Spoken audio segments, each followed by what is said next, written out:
ये वादा करो, जीतेंगे हम ये वादा करो, कोशिश हमेशा ज्यादा करो, किस्मत भी रूठे पर हिम्मत ना टूटे, मजबूत इतना इरादा करो। Welcome back my YouTube channel. मैं हूं अमित और आप देख रहे हैं सुकुमार स्टडी पॉइंट। तो दोस्तों आज शुरुआत करते हैं इस वीडियो में, जो कि होने वाली है डाइजेशन सिस्टम की, जो कि ये टॉपिक आपके लिए बहुत ज्यादा जरूरी है। हर एग्जाम में इस टॉपिक से भर भर के क्वेश्चन आते हैं। तो एक बार आपसे दोबारा कहना चाहूंगा माय डियर कि एक बार अपने नोट्स लेकर बैठ जाइएगा और राइट डाउन करते जाइएगा। तो स्टार्ट करेंगे इस वीडियो को। तो सबसे पहले आप देख रहे होंगे डाइजेशन यानी डाइजेस्टिव सिस्टम, यानी डाइजेस्टिव सिस्टम, इस सिस्टम की बात करेंगे। यानी कि इस पूरे डाइजेशन सिस्टम में बहुत सारे हमारे बॉडी के पार्ट्स कार्य करने वाले हैं, इसीलिए हम इसे एक सिस्टम यानी एक तंत्र का नाम दे रहे हैं, यानी पाचन तंत्र का नाम दे रहे हैं। तो स्टार्ट करेंगे इसको। यानी कि सबसे पहले हम यहां समझेंगे जो पाचन है वो एक जटिल क्रिया है। कैसी क्रिया है? जो जटिल पदार्थ को किस चीज में कन्वर्ट करती है? सरल पदार्थ में। आप इसको ऐसा समझ सकते हैं माय डियर कि आज अगर शाम को आप खाना खाने बैठेंगे तो आपके प्लेट में 4 रोटी होंगी या 2 रोटी होंगी या 3 रोटी होंगी। ये इस कंडीशन में कैसी हैं? जटिल है।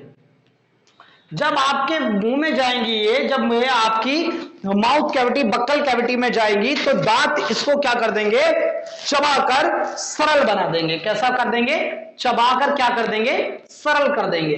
तो आप इस प्रकार से समझ सकते हैं ट्रिकी रूप से कि पाचन कैसी क्रिया है, एक जटिल पदार्थ को सरल पदार्थ में कन्वर्ट करने की एक प्रक्रिया है। आप आगे समझेंगे।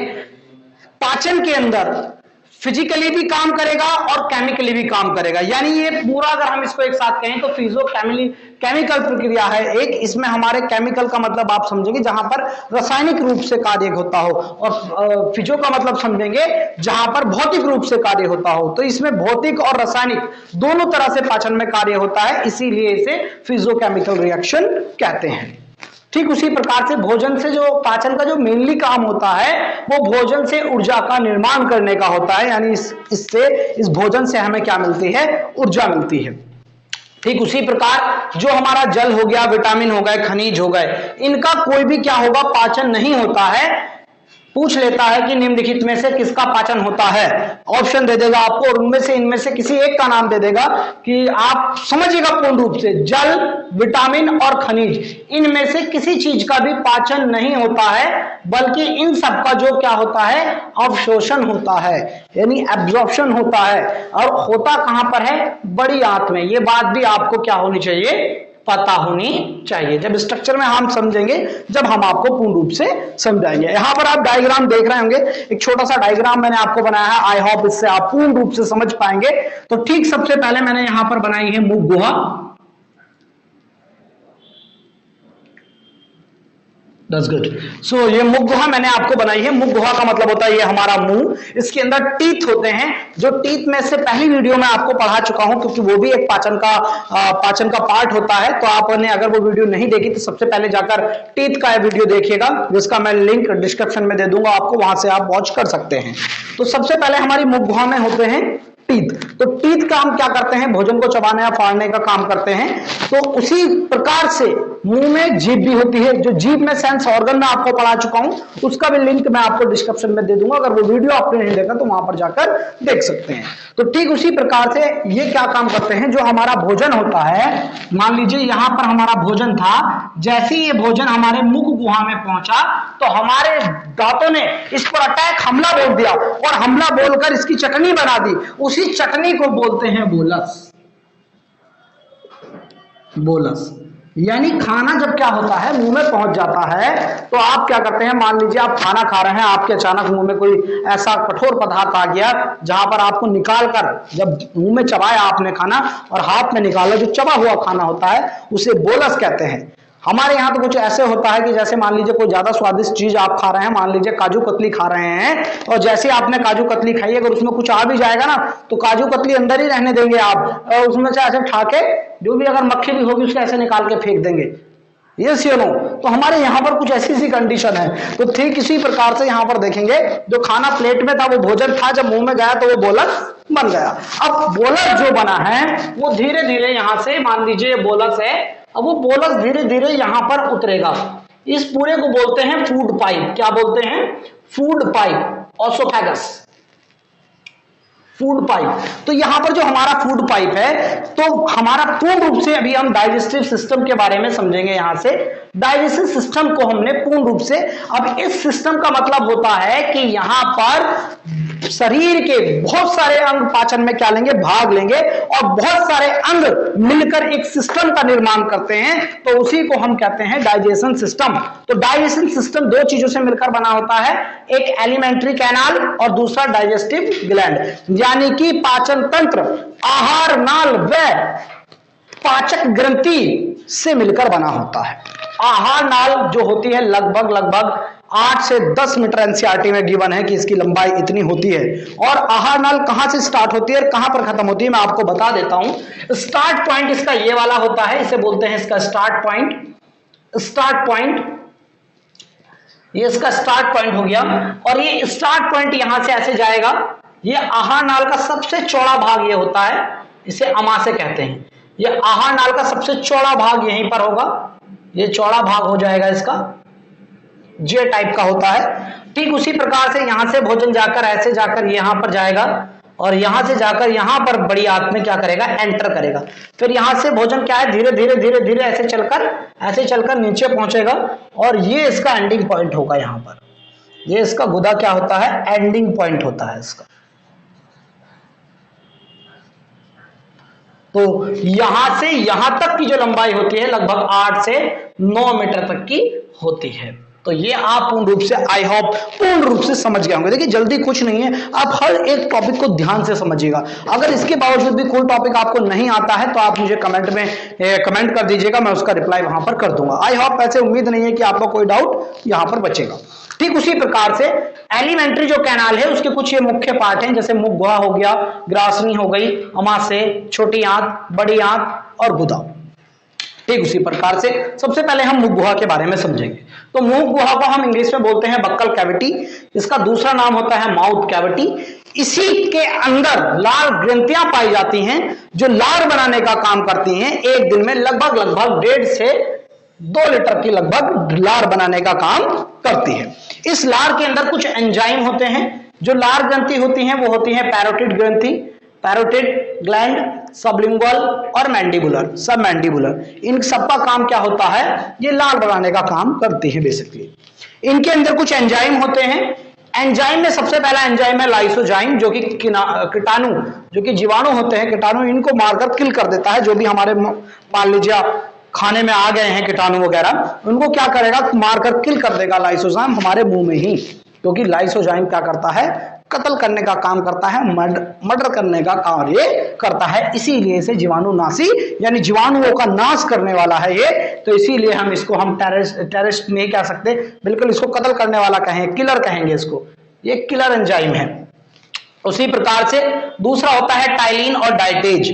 टाइलिन और डाइटेज जो काम करता है वो स्टार्च, मंड, चोकर का पाचन करने में मदद करता है टाइलिन।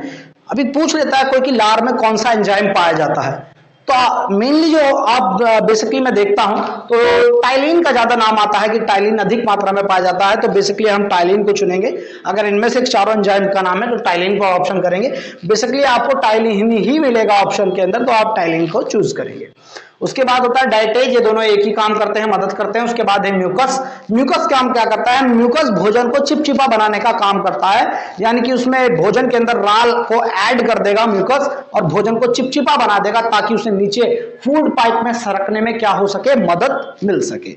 ये म्यूकस और एक जगह और होगा, मैं उसके वीडियो के आगे बताएंगे हम इसको, ठीक, पूर्ण रूप से। तो मुख गुहा आपको पूर्ण रूप से समझ में आ गई होगी। उसके बाद है ग्रासनी, यानी ग्रासनी में क्या होता है, इसे बोलते हैं हम, आप इतना एक बार इसका स्क्रीनशॉट ले लीजिएगा, उसके बाद मैं अगले पार्ट में बताता हूं आपको इसी वीडियो में। आप इसको एक बार स्क्रीनशॉट ले लीजिएगा।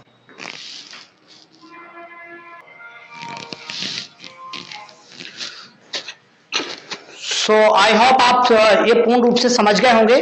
तो अगला टॉपिक समझते हैं ग्रासनी। तो ग्रासनी में हम देखेंगे यहाँ पर ओसोफेगस। अब ओसोफेगस में पूर्ण रूप से क्या होगा कि इसमें भोजन का कोई पाचन नहीं होता, जैसे चबा वो नीचे ही पहुंच गया। सिर्फ मुख गुहा में पाचन किसका होता है, मैंने आपको बताया था स्टार्च, मंड, चोकर वगैरह का ही पाचन होता है।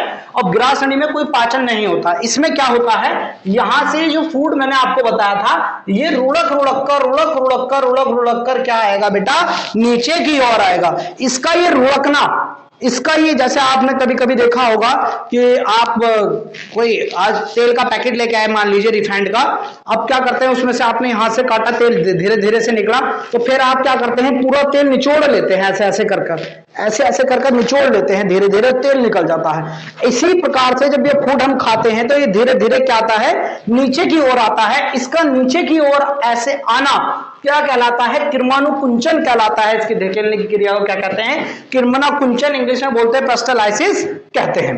तो पूर्ण रूप से आपको ओसोफेगस समझ में आ गया होगा, आज से राइट डाउन कर सकते हैं आप, साथ साथ अपनी लैंग्वेज में राइट डाउन करें ताकि आपको कुछ पश्चात दिनों तक याद रहे। उसके बाद हमारा देखिए, अब हम यहां से उतरकर यहां आ गए हैं, तो भोजन अब कहां पर आ चुका है, यानी अमाशय के अंदर भोजन क्या आ चुका है। तो अगला पार्ट भी हमारा क्या होने वाला है, अमाशय। तो पूर्ण रूप से अमाशय का जो आकार होता है वो जे टाइप का होता है, जे आकृति का होता है, जैसे जे फॉर जोकर, उस टाइप से आकृति का होता है। मैंने छोटा सा नीचे बनाया भी है, जिसमें क्या होता है, भोजन सबसे ज्यादा देर तक यहां पर रुकेगा, और यहां पर भोजन की होने वाली है कुटाई, यानी कि यहां पर उसकी क्या बनने वाली है, कुटाई होने वाली है, यानी भोजन को हम ऐसे कूचने का काम जो करता है वो अमाशय कर देगा। जो हमने भोजन खाया उसको पूर्ण रूप से क्या कर देगा, कूच देगा, कूच कर क्या बना देगा। जैसे आप देखते हैं काइल होता है, लेट्रिन होती है, तो लेट्रिन से एक ऊपर का स्टेप जो होता है उसे बोलते हैं काइम, तो उसको काइम बनाने का काम कर देगा यहां पर कौन, अमाशय। यहां पर भोजन की कुटाई लगभग जो होगी 4 से 4.5 घंटे तक भोजन की पिटाई होने वाली है, यानी कि भोजन सबसे ज्यादा देर तक इसी अमाशय के अंदर रुकता है। आप पूर्ण रूप से बेटा समझ गए होंगे। ठीक उसी प्रकार अभी यहां पर क्या होता है, यहां पर जो अमाशय की जो परत होती है उसे म्यूकोसा बोलते हैं, और म्यूकोसा का मैं एक कारण भी आपको बताऊंगा, क्योंकि यहां पर क्या होता है, इसके 3 भाग होते हैं। नंबर 1 यहां पर देख रहे होंगे, नंबर 1, नंबर 2 और नंबर 3। ये नंबर 3 जो पहला भाग है इसको बोलते हैं कार्डियक। इसे कार्डियक इसलिए कहते हैं क्योंकि ये दिल के बहुत करीब होता है, तो ये दिल के करीब होने के कारण इसका नाम रखा गया था कार्डिक। तो कार्डिक का नाम है, तो कार्डिक का काम होता है, कार्डिक अमाशय का सबसे ऊपरी भाग है, यहां पर एचसीएल का निर्माण होता है, यानी कि यहां पर क्या होगा, एचसीएल का निर्माण होगा। अब एचसीएल तो अम्लीय है, अब आप सोचिएगा, तो एचसीएल अम्लीय है, और अम्लीय होने के कारण देखिए यहां से एसिड निकल रहा है, तो जब एसिड निकलेगा तो हो सकता है कि ये इसकी परत को भी क्या कर दे, परत को भी क्या करने लगे, क्षति पहुंचा दे। इसीलिए से म्यूकोसा की बनी होती है परत, किसकी, अमाशय की परत जो बनी होती है म्यूकोसा की बनी होती है। म्यूकोसा का स्वभाव जो होता है वो होता है क्षारीय। तो क्षारीय होने के स्वभाव के कारण अम्लीय और क्षार जब परस्पर क्रिया करते हैं तो क्रिया न्यूट्रल हो जाती है, उदासीन हो जाती है। तो इसीलिए मैंने आपको पूर्ण रूप से बताया कि म्यूकोसा की क्यों बनी होती है। ठीक उसी प्रकार से कार्डिक का ऊपरी भाग जो होता है, ऊपरी भाग है अमाशय का, यहाँ एचसीएल का निर्माण होता है, यह जीवाणुनाशी है। अगर भोजन में कुछ लाइसोजाइम से जो कीटाणु, जो जीवाणु बच गए होंगे, उसका पूर्ण रूप से खात्मा कौन कर देगा, अमाशय का पहला भाग जिसे हम कार्डिक कहते हैं, क्योंकि वहां से तेजाब बन रहा है, एचसीएल बन रहा है।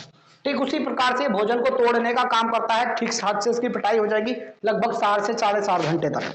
दूसरी बार तो जो दूसरा पार्ट है उसका नाम है फंडिक, और फंडिक में कुछ कांटे नुमा संरचनाएं होती हैं। इसे अमाशय को आम भाषा में हम पोटा भी बोल देते हैं, पोटा, जहां पर हमारा भोजन आता है उसे अमाशय कहते हैं, स्टमक इंग्लिश में बोलते हैं। तो उसके बीच में कुछ कांटे नुमा संरचनाएं होती हैं जिनको हम रुझि